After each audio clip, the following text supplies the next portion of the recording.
하나님 말씀 시편 49편 1절에서 20절의 말씀입니다. 시편 49편 1절에서 20절의 말씀 우리 한 목소리로 같이 읽도록 하겠습니다. 시작. 뭇 백성들아 이를 들으라. 세상의 거민들아 모두 귀를 기울이라. 귀천 빈부를 막론하고 다 들을지어다. 내 입은 지혜를 말하겠고 내 마음은 명철을 작은 소리로 읊조리리로다. 내가 비유에 내 귀를 기울이고 수금으로 나의 오묘한 말을 풀리로다. 죄악이 나를 따라다니며 나를 애워싸는 환난의 날을 내가 어찌 두려워하랴. 자기의 재물을 의지하고 부유함을 자랑하는 자는 아무도 자기의 형제를 구원하지 못하며 그를 위한 속전을 하나님께 바치지도 못할 것은 그들의 생명을 속량하는 값이 너무 엄청나서 영원히 마련하지 못할 것임이니라. 그가 영원히 살아서 죽음을 보지 않을 것인가. 그러나 그는 지혜 있는 자도 죽고 어리석고 무지한 자도 함께 망하며 그들의 재물은 남에게 남겨두고 떠나는 것을 보게 되리로다. 그러나 그들의 속생각에 그들의 집은 영원히 있고 그들의 거처는 대대에 이르리라 하여 그들의 토지를 자기 이름으로 부르도다. 사람은 존귀하나 장구하지 못하며 멸망하는 짐승 같도다. 이것이 바로 어리석은 자들의 길이며 그들의 말을 기뻐하는 자들의 종말이로다. 셀라. 그들은 양같이 스올에 두기로 작정되었으니 사망이 그들의 목자일 것이라. 정직한 자들이 아침에 그들을 다스리리니 그들의 아름다움은 소멸하고 스올이 그들의 거처가 되리라. 그러나 하나님은 나를 영접하시리니 이러므로 내 영혼을 스올의 권세에서 건져내시리로다. 셀라. 사람이 치부하여 그의 집에 영광이 더할 때 너는 두려워하지 말지어다. 그가 죽음에 가져가는 것이 없고 그의 영광이 그를 따라 내려가지 못함이로다. 그가 비록 생시에 자기를 축하하며 스스로 좋게함으로 사람들에게 칭찬을 받을지라도 그들은 그들의 역대 조상들에게로 돌아가리니 영원히 빛을 보지 못하리로다. 존귀하나 깨닫지 못하는 사람은 멸망하는 짐승 같도다. 아멘. 오늘 말씀의 제목은 인간의 지혜와 재물의 허망함이라는 제목으로 말씀을 나눕니다. 오늘의 시도 고라자손의 지혜시입니다. 본시는 세상의 재물을 인생의 가치 판단의 기준으로 삼는 그런 인본주의적 인생관을 가진 자들의 어리석음, 그 어리석음을 교훈하면서 그 결과에 대해서 말해주고요. 그리고 하나님을 경외하는 것으로 인생의 참 행복을 삼는 신본주의 인생관을 가지도록 지금 교훈하고 있는 지혜의 시다라고 볼 수가 있습니다. 내용 관찰 문제 1번 보시면은 자기 재물을 의지하고 부유함을 자랑하는 자의 문제는 무엇입니까? 자, 여기서 보면 아무리 6절로 9절을 이렇게 살펴보면 아무리 재물이 많고 부유한 사람도 결코 돈으로 생명을 살 수는 없다는 거죠. 돈으로 모든 것을 다 할 수 있는 것처럼 자만하지만 결국 자신의 생명 하나 지키지 못한다. 이것을 얘기를 하고 있습니다. 우리 6절로 8절을 다시 한번 읽어보도록 하겠습니다. 시작. 자기의 재물을 의지하고 부유함을 자랑하는 자는 아무도 자기의 형제를 구원하지 못하며 그를 위한 속전을 하나님께 바치지도 못할 것은 그들의 생명을 속량하는 값이 너무 엄청나서 영원히 마련하지 못할 것임이니라. 자, 여기서 얘기하는 게 뭡니까? 한마디로 말하면 재물로는 영원한 생명을 얻을 수 없다입니다. 재물로는 영원한 생명을 얻을 수 없다. 재물로는 죽음에서 벗어날 수 없다라는 거죠. 시편 기자를 죄악으로 애웠던 자는 자기 재물을 의지하고 또 그 풍부함으로 자긍했던 것으로 보여요. 아마도 재물 위에 자신들의 안전과 신뢰를 두었을 거죠. 그들에게는 부족한 것이 없었고 돈으로 해결되지 않는 것이 없는 것처럼 보였을 거예요. 그러나 돈이 만능은 아니라는 거죠. 돈으로 절대 할 수 없는 것이 있다라는 거예요. 그게 뭐예요? 생명을 구하는 일. 돈은 생명을 구하는 일에는 절대 무능력하다는 겁니다. 돈으로는 자기 형제를 죽음에서 구원하거나 자기를 위해서 하나님께 속전을 바치지도 못한다라는 거죠. 왜요? 생명이라는 것은 온 천하보다도 더 귀한 게 생명이기 때문입니다. 그래서 시편 기자는 8절에서 그들의 생명을 속량하는 값이 너무 엄청나서 영원히 마련하지 못할 것이다, 그렇게 얘기를 하고 있는 것입니다. 그러니까 이 세상의 부유한 자가 아무리 그 부를 의지하고 그것으로 인해 교만해도 그 부를 가지고는 생명을 살 수가 없고 썩음을 면할 수 없다, 이걸 증거하고 있는 겁니다. 9절을 보시면 9절 한번 더 읽어볼까요? 시작. 그가 영원히 살아서 죽음을 보지 않을 것인가? 재물로서는 생명의 구원이 불가능하다라는 것을 다시 한번 강조하고 있는 겁니다. 인류의 시조 아담이 타락해서 죽음이 이 땅에 유입된 이후에 사람은 누구도 예외 없이 결국에는 만들어진 이 흙으로 돌아가게끔 되어 있죠. 이것은 재물의 유무와 관계없이 모든 인생이 처한 궁극적인 현실이에요. 이렇듯 모든 인간은 죽고 그 육체가 썩는 것에서 예외가 없다라는 것, 이것을 지금 시편 기자는 다시금 강조하고 있는 겁니다. 내용관찰 문제 2번입니다. 인간의 지혜를 의지하고 자랑하는 자의 어리석음은 무엇입니까? 10절로 12절을 보면은 아무리 지혜로운 사람이라 할지라도 결국에는 어리석고 무지한 사람과 똑같이 무덤으로 들어갈 수밖에 없다라는 사실이에요.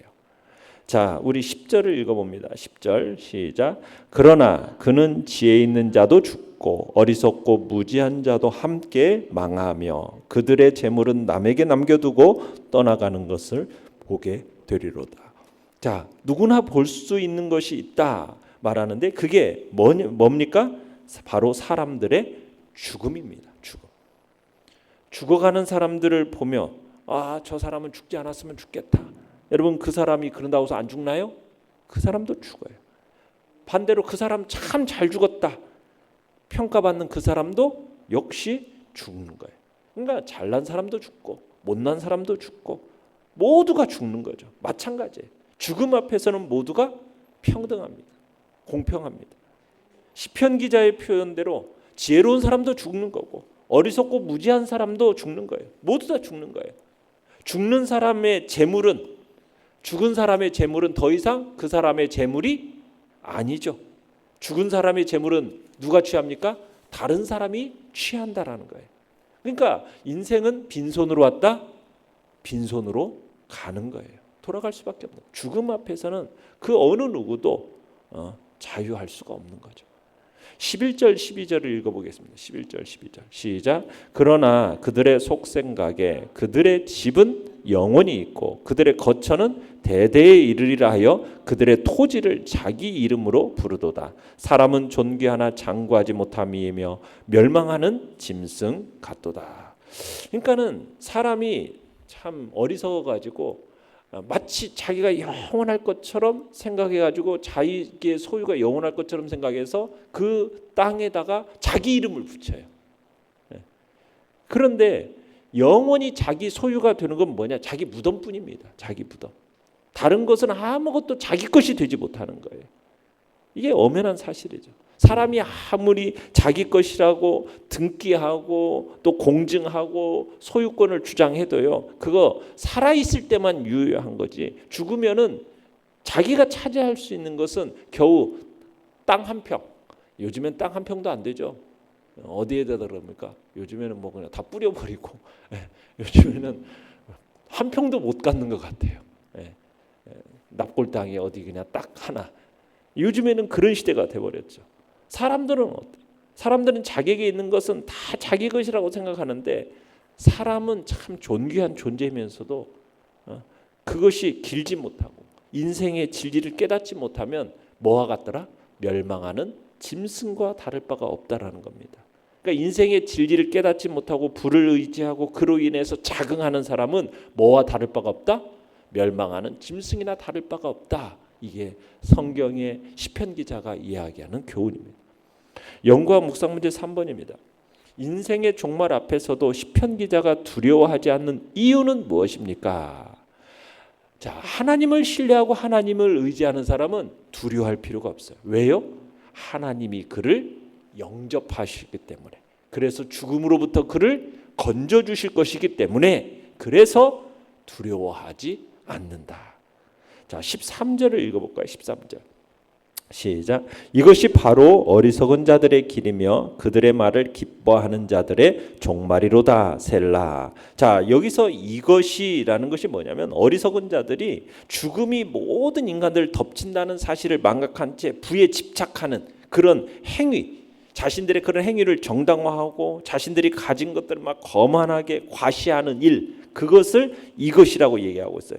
그러면서 이것은 바로 어리석은 자들의 길이다. 그러면서 이러한 그들의 말을 기뻐하는 자, 그래서 그들의 말이라는 것은 돈을 가지면은 안 되는 것이 없어, 막 돈으로 모든 것들이 해결되는 것처럼 막 말하는 것을 이것을 기뻐하는 자들, 그런 말을 기뻐하는 자들의 종말이라는 것은 뭐예요? 결국에는 영원한 멸망이라는 거죠. 영원한 멸망이라는 거예요. 막 부자들이 말하는 것을 막 칭찬하고 수용하고, 그런데 결국 그들은 부한 자들 이상으로 어리석고 불쌍한 자들이에요. 왜요? 부한 사람들이 누리는 부의 그 직접적인 혜택은 누리도 못하면서 한평생 부를 막 최고의 삶의 가치 덕목으로 막 삼고 그렇게 추종하며 살아가다가 결국 헛된 헛되이 삶을 마감하고 결국 영원한 멸망에 처해질 것이기 때문에 이것에 대해서 이것이 바로 어리석은 자들의 길이고 그들의 말을 기뻐하는 자들의 종말이다라고 얘기하는 겁니다. 자, 그러면서 14절을 읽어보겠습니다. 14절 시작. 그들은 양같이 스올에 두기로 작정되었으니 사망이 그들의 목자일 것이라. 정직한 자들이 아침에 그들을 다스리리니 그들의 아름다움은 소멸하고 스올이 그들의 거처가 되리라. 자, 재물을 의지하고 풍부함으로 자긍하는 사람, 그들의 말을 칭찬하고 재물을 최고의 가치로 살아가는 자들의 삶의 운명이 바로 이와 같다는 거죠. 뭐예요? 사망이 그들의 목자. 사망이 그들의 목자다. 얼마나 탁월한 비유입니까? 양들이 목자의 인도에 맹목적으로 따르듯이 재물을 최고의 가치로 삼는 사람들은 결국 사망의 인도를 받는 것과 같다라는 거예요. 도살당할 것을 알지 못한 채 풀을 뜯는 그런 양떼와 다르지 않다라는 거죠. 자신들의 결국이 어떻게 될까 생각조차 안 하고 죽음이 갑자기 닥치기 전까지 그들의 삶은 막 무척이나 여유롭고 안락하고 즐거울 수 있어요. 그런데 그들의 결국은 뭐예요? 허망함 그 자체가 될 거라는 거예요. 자, 그런데 거기서 14절에서 이런 얘기를 하죠. 정직한 자들이 아침에 그들을 다스리리니, 이런 표현이 나오고 있어요. 아침에라는 표현은, 아침이라는 단어는 이 세상의 삶을 마감하는 죽음 이후에 새롭게 시작되는 세계, 내세를 말하고 있습니다. 여기서 아침이라는 단어는 정직한 자는 누구냐? 부를 방패 삼아서 막 권력을 휘두르는 자들에 의해서 압박과 핍박을 당하던 사람들을 여기서는 정직한 자 이렇게 얘기하고 있습니다. 세상에서 불의한 자들에게 압박을 당하지만 5절 한번 읽어볼까요? 5절 시작. 죄악이 나를 따라다니며 나를 애워싸는 환난의 날을 내가 어찌 두려워하랴. 이것을 담대하게 말하죠. 죄악이 나를 따라다니고 나를 애워싸는 이 환난의 날을 나는 두려워하지 않는다. 이렇게 담대하게 말하는 사람이 바로 정직한 사람입니다. 이런 사람들은 죽음 너머에 있는 확실한 세계를 볼 수 있는 안목을 지닌 사람이에요. 그래서 이런 사람들은 자기 재물을 의지하거나 풍부함으로 자긍하는 자들, 그리고 재물을 비롯한 권력으로 자신을 핍박해도 하나님의 말씀에 따라서 정직하게 살아가는 그 정직한 사람들, 이렇게 정직한 사람이 아침에 그런 자신을 핍박하는 부자들을 어떻게 할 거다? 다스리게 될 거다, 이렇게 말하고 있어요. 내세에서는 이 세상에서 오는 정반대의 현상이 일어나게 될 거라는 걸 얘기하는 거죠. 자, 15절을 읽어봅니다. 15절 시작. 그러나 하나님은 나를 영접하시리니 이러므로 내 영혼을 스올의 권세에서 건져내시리로다. 자, 여호와를 목자로 모신 성도, 여호와를 목자로 모신 성도의 마지막 종국은 이 제한적인 이 땅의 즐거움만을 추구하며 살아가는 그 어리석은 자들과는 판이한 삶, 전혀 다르다라는 것을 보여주는 거예요. 인간이 소유한 것으로는 생명의 값을 치를 수 없어요. 구원할 수 없어요. 근데 누가 오직 하나님만이 인간을 스올의 권세에서, 내 영혼을 그 음부의 권세, 지옥의 권세에서 값을 지불하고 구원할 것이다. 이렇게 얘기하고 있어요. 그죠? 하나님이 나를 영접하셔서 내 영혼을 그 지옥과 스올 음부의 권세에서 나를 건져 내실 것이다. 그래서 우리가 돈으로, 부로 자기의 생명을 마치 살 것처럼 살아가는 사람은 판이하게 된다. 여러분, 이게 신약 성경에서 어떻게 보면 이게 구약 성경의 예언적인 이 형태에 기록된 이런 일이 현실로 드러나게 된, 나타나게 된 거죠. 그죠? 예? 죄범한 인간의 생명을 구원하기 위해서 제2위 되신 하나님 예수 그리스도께서 성육신 하셔서 죄인들을 대신해 십자가에 돌아가심으로 죄값을 지불함으로 말미암아 우리가 이제 그분을 믿음으로 죄값이 지불되어지는 영원한 생명을 소유하게 되어서 이제 우리가 지옥의 권세가 아니라 영원한 하나님의 나라 천국에 들어가는 복된 자리에 들어간 거 아니겠습니까? 더 이상 둘째 사망의 해가 우리를 결코 해할 수 없는 그런 자리에 우리가 들어가게 된 거죠. 자, 16절을 읽어보겠습니다. 16절 시작. 사람이 치부하여 그의 집에 영광이 더할 때 너는 두려워하지 말지어다. 그러니까 세상 부귀를 따르는 자가 번영하고 형통한다고 해서 두려워하지 말라는 거예요. 세상 부귀를 따르는 자의 형통함에 대해서 두려워하거나 부러워할 필요가 없어요. 의를 행하는데도 불구하고 가난하고 공고하게 살아간다고 해서 피해의식 가지고 자괴감을 가질 필요가 없다라는 거예요. 왜요? 세속적인 부귀를 추구하는 자들의 그들의 모든 것들이 죽음 앞에서 어떻게 합니까? 다 무익한 거예요. 죽음 뒤에는 오히려 그들을 불행하게 만드는 요소가 될 수 있기 때문이에요. 우리가 의를 지킴에도 불구하고 현세에서 물질적인 어려움을 당할 수 있어요. 그렇지만 마지막 날에는 그 의의 재판장이신 하나님께서 우리를 의를 따라 행한 그 사람을 차고 넘치도록 채워주실 것이기 때문에 우리가 세속적인 부귀를 의지하는 자의 번성하고 번영하는 그런 것을 누리는 그 현실적인 상황 앞에서 두려워하거나 부러워하거나 그럴 것이 전혀 없다라는, 그럴 자세를 취해서는 안 된다, 지금 얘기하고 있는 것입니다. 느낀 점 4번입니다. 자기 재물을 의지하고 부유함을 자랑하는 자가 맞이하게 될 운명을 보면서 무엇을 느끼십니까? 우리 17절로 20절을 한번 읽어보겠습니다. 시작. 그가 죽음에 가져가는 것이 없고 그의 영광이 그를 따라 데려가지 못함이로다. 그가 비록 생시에 자기를 축하하며 스스로 좋게 함으로 사람들에게 칭찬을 받을지라도 그들은 그들의 역대 조상들에게로 돌아가리니 영원히 빛을 보지 못하리로다. 존귀하나 깨닫지 못하는 사람은 멸망하는 짐승 같도다. 여러분, 성도는 죽으면 그만인 이 세상의 재물에 집착하지 않는 지혜로움을 지녀야 함을 우리는 느끼는 겁니다. 사람이 죽으면요, 가져가는 것이 없습니다. 살았을 때 그 영광이라는 것도 죽은 뒤에는 그를 따라가지 못합니다. 죽어서는 살았을 때처럼 그 빛을 보지 못한다는 거예요. 사람은 죽으면 이 땅에서의 영광은 그것으로 끝입니다. 더 이상 산 사람의 영광이라는 건 지속되지 않는다라는 거예요. 죽음 이후에는 전혀 다른 세계가 펼쳐질 거라는 거죠. 그러니까 사람이 존귀하려면 이런 인생의 진리를 깨달아야 된다는 거예요. 그리고 그 진리에 충실한 삶을 살아야 된다는 거예요. 만약 인생의 진리를 깨닫지 못하고 그저 자기 본능에 충실하게 살아간다면 그 사람은 뭐와 같더라? 멸망하는 짐승과 다를 바가 없다. 지금 고라자손들이 우리에게 주는 교훈인 겁니다. 그들은 다 멸망을 위해 사는 자고, 사기나 그러기에 사람은 자기가 어디서부터 와서 어디로 돌아가는지, 인생의 목적이 뭐고 어떻게 살아야 하는지 그걸 우리가 분명히 알고 그에 충실한 삶을 살아야 의미가 있는 것입니다. 존귀하고 복된, 그래야 미래가 보장되는 거예요.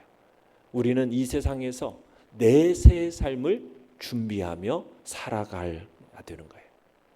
인생의 진리를 깨닫고 그에 따라가 살아가는 사람에게는 복된 미래가 보장될 것입니다. 그렇지만 그렇지 못한 사람에게는 비극적인 미래가 펼쳐지게 될 거예요. 내세의 삶, 한번 결정되면 영원히 변치 않습니다. 우리가 이 땅에서 영원한 하나님의 나라, 내세의 삶을 복된 미래를 준비하며 살아가야 할 것입니다. 결단과 적용 5번입니다. 나의 지혜 또는 재물을 사랑하고 자랑하는 어리석은 모습이 내게 없는지 돌아봅시다. 언젠가는 나도 결국 죽는다는 사실을 인정할 때 앞으로 무엇에 가치를 두고 살아야 하고 하나님이 내게 주신 것들을 어떻게 사용해야 하겠습니까? 주님 앞에서 참으로 우리의 삶을 다시 한번 돌아보시면서 참으로 영원하고 가치 있는 것이 무엇인지 우리의 삶을 다시 한번 주님 앞에 드리겠다 결단하며 나가시길 바랍니다. 오늘의 기도 같이 읽겠습니다. 시작. 재물을 쌓기에 급급하지 않고 하나님 나라를 위해 아름답게 사용하는 선한 정직이가 되게 하소서. 아멘. 말씀을 생각하며 기도하시고요. 연약한 우리 지체들을 위해서 기도해 주시며 특별히 이제 추석 명절 주님의 사랑과 은혜 안에서 복된 믿음의 역사가 나타나는 우리 귀한 성도들이 되게 해달라고 또 오가는 길들 안전하게 지켜주시는 은혜를 달라고도 기도해 주시기 바랍니다. 주여, 우리 3번 부르짖으며 나갑니다. 주여, 주여, 주여. 살아계신